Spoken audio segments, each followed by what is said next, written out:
Well, I never thought I'd see the day humans would beg to go to war. The room went dead silent.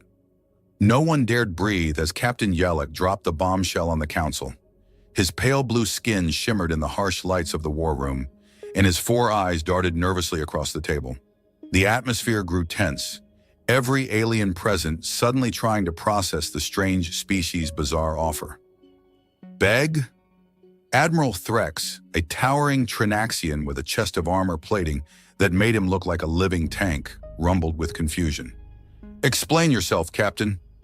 Yellock shuffled awkwardly, his eyes darting back to the datapad in front of him. They volunteered, every one of their battalions, all of them. They're practically demanding to be deployed. There was a pause. The council chamber had seen its share of strange happenings since the war began. But this was something no one had expected. Humanity had been an afterthought in the galactic arena, a backwater species from a dangerous planet, barely advanced enough to handle space travel. No one had thought of them as a serious ally, not until the Scourge arrived. The Scourge was unlike anything the galaxy had faced before. They devoured worlds, consumed entire systems in a matter of weeks, their organic ships tearing through fleets like a predator in a feeding frenzy. Every species had thrown their best warriors, their finest strategists at the problem, and none had managed to even slow them down.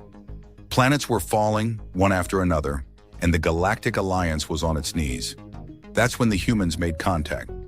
I don't understand. General Hral of the Krokan Republic leaned forward, his scaled face tightening in confusion. Are they suicidal? The Scourge has already crushed fleets that have millennia of war experience. Why would they? They're not suicidal, Yellock interrupted, his voice steadying. They're angry, and they think they can win. Win? Scoffed Admiral Threx, his armor clinking as he shifted his massive frame. Against that swarm of death? That's madness. Yellock sighed, glancing at his datapad again. Their diplomats provided us with a briefing of their history. Humans, they have a unique relationship with conflict. The room remained silent as Yellock continued. They come from a planet that's hostile to their very existence. They fought for survival from the moment they evolved. Wars are common for them. They're unlike us. They thrive in it. General Hral clicked his claws together, deep in thought. But we're talking about the Scourge here, a species without mercy, without weakness, no code of conduct, no treaties, just pure destruction. I know, Yellock nodded. And that's exactly why the humans want in. They've been studying the Scourge from the moment we shared the information with them. Their strategists claim they've already found a pattern in their attacks. A pattern? In the chaos? Threx's deep voice carried disbelief. Our best tacticians couldn't make sense of the swarm. How could a species that's barely been in space for a century figure it out? They're resourceful, Yellock answered, though even he looked skeptical as he spoke. And they've sent us something disturbing. The council members leaned forward, watching as Yellock tapped his pad. A holographic image flickered into view in the center of the table. A vast field of human graves, rows upon rows of markers stretched across the landscape. The sheer scale of it unlike anything the aliens had seen before. What is this? General Hral asked, his voice low. A battlefield cemetery, Yellock said quietly, from one of their last world wars. Millions dead in a matter of years. And that was just one conflict. They've had dozens. Silence followed as the weight of the image set in. Humanity hadn't just survived wars, they had been shaped by them.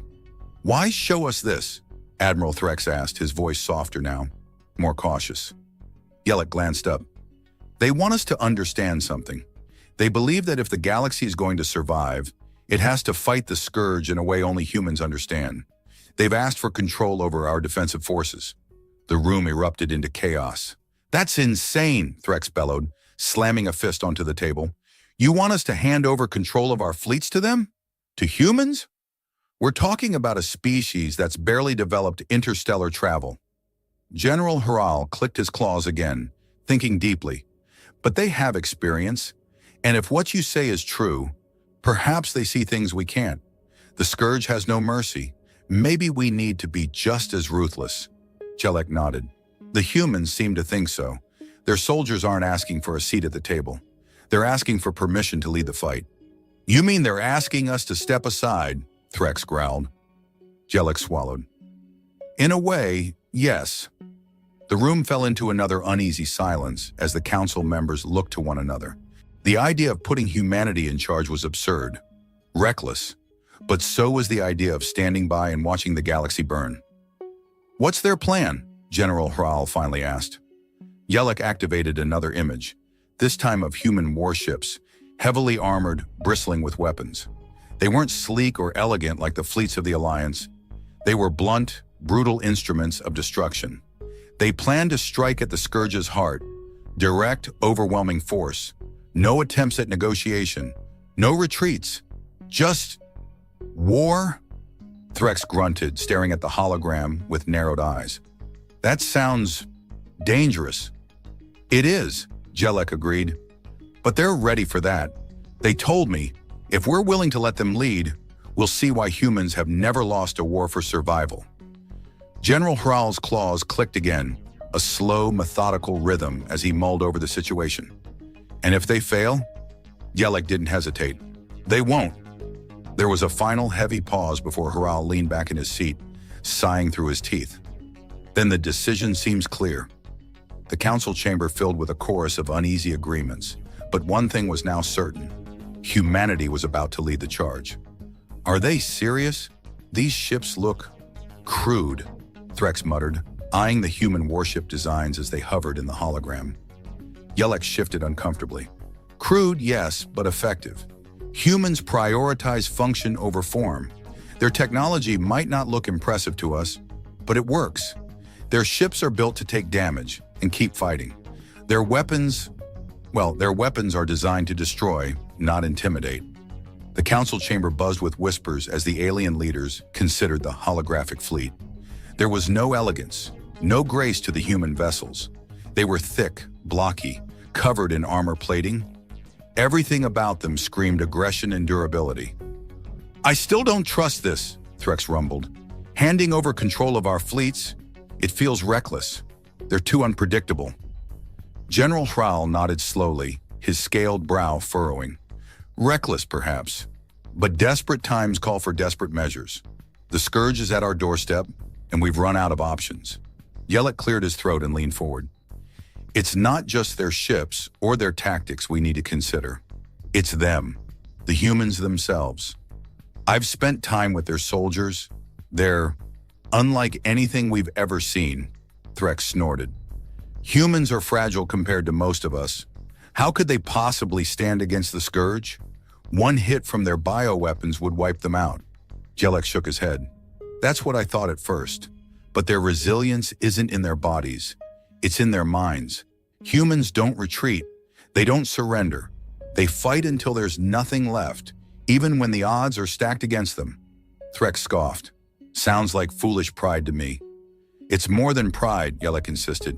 It's something else. I've seen it.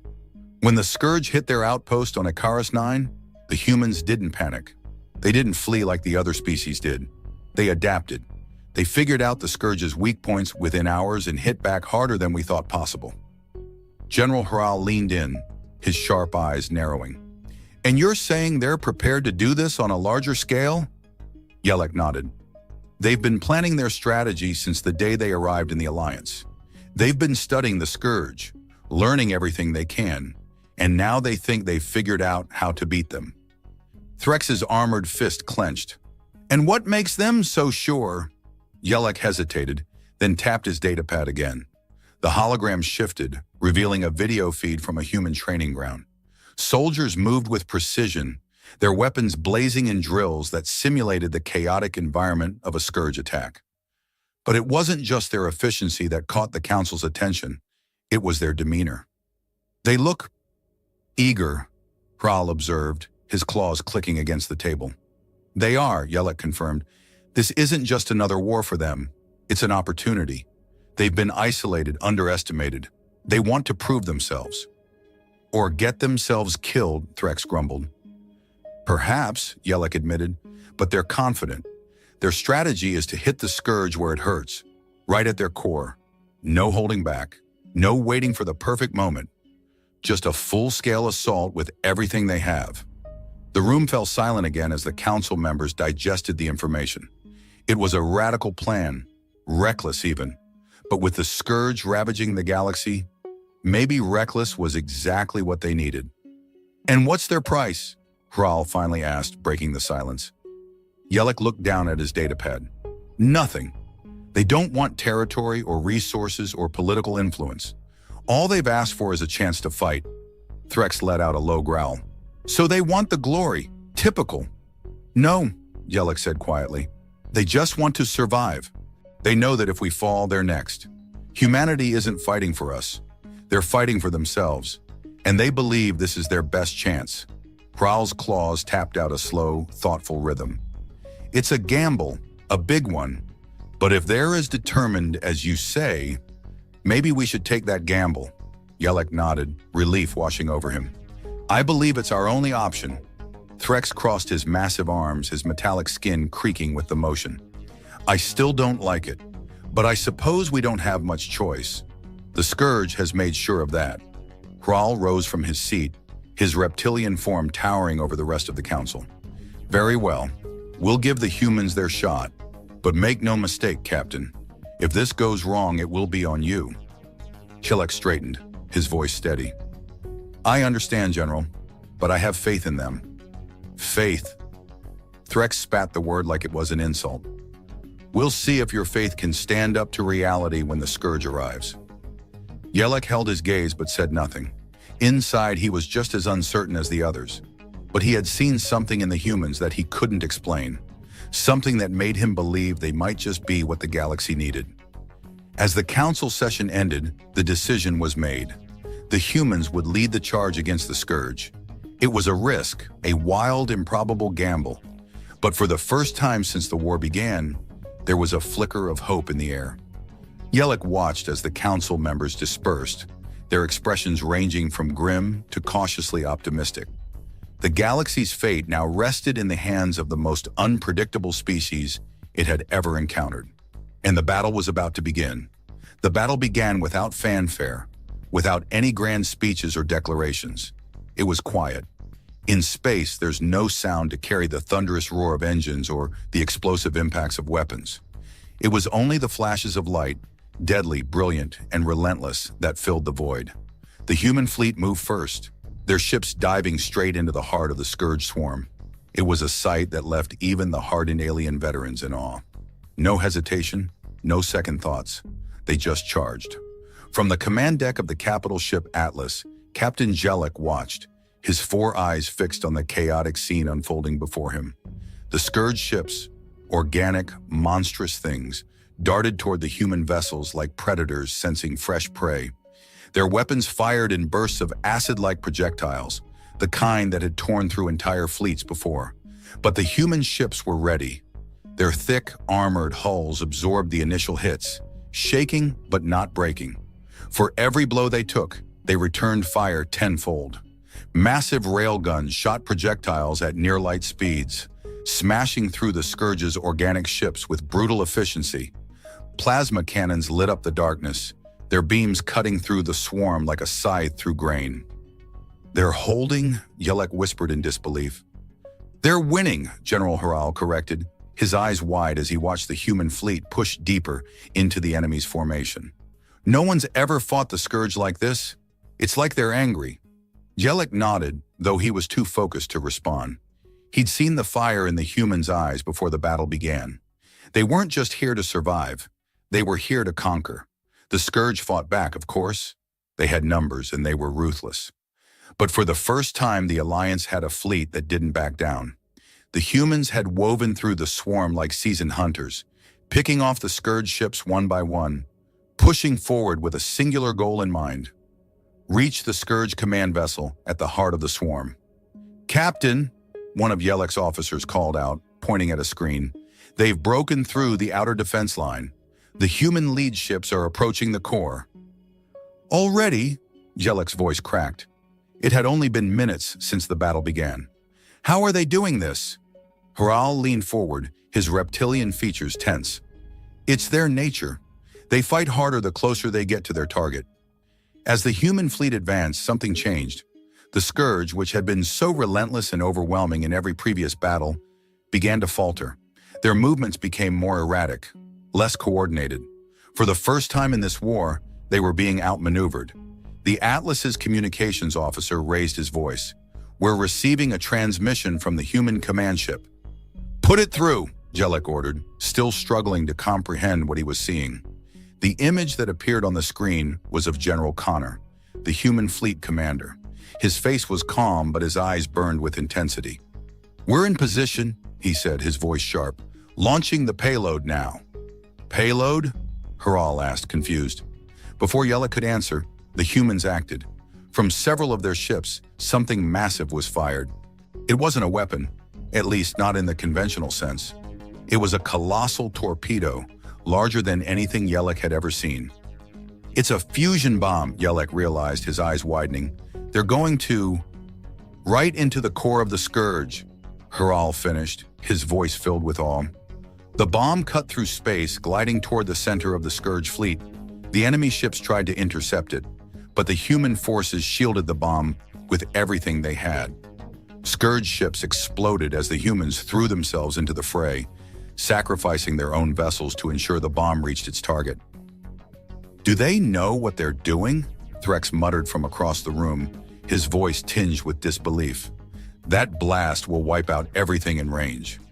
"They know," Jellic said quietly, "and they don't care. This is how they fight. All or nothing." The bomb reached the Scourge's command vessel, a massive, twisted thing that pulsed with dark energy. The moment it made contact, there was a flash of light so bright it blinded the sensors for several seconds. And then, silence. The humans had done it. When the sensors cleared, the Scourge fleet was gone. Where there had once been thousands of ships, now there was only debris. The command vessel, the heart of the Scourge, had been obliterated in the blast. The swarm, once unstoppable, was broken. Jellic exhaled, his body trembling as he realized what had just happened. "They did it. They won," Kral whispered, his voice filled with awe. The human fleet was still there, though battered and reduced. Many of their ships had been destroyed in the final moments, sacrificing themselves to protect the bomb's path. But the ones that remained were already regrouping, ready for the next phase. Jellic watched in stunned silence as the human survivors transmitted their victory signal. It was a simple message, but it carried the weight of the entire galaxy with it. The Scourge is dead. The war was over. Jellic stood there for a moment, letting the reality of it sink in. The galaxy had been saved, not by the most advanced species, not by the most powerful fleets, but by humanity. The species that had been dismissed as primitive, chaotic, unpredictable. In the end, it was their chaos that had won the war.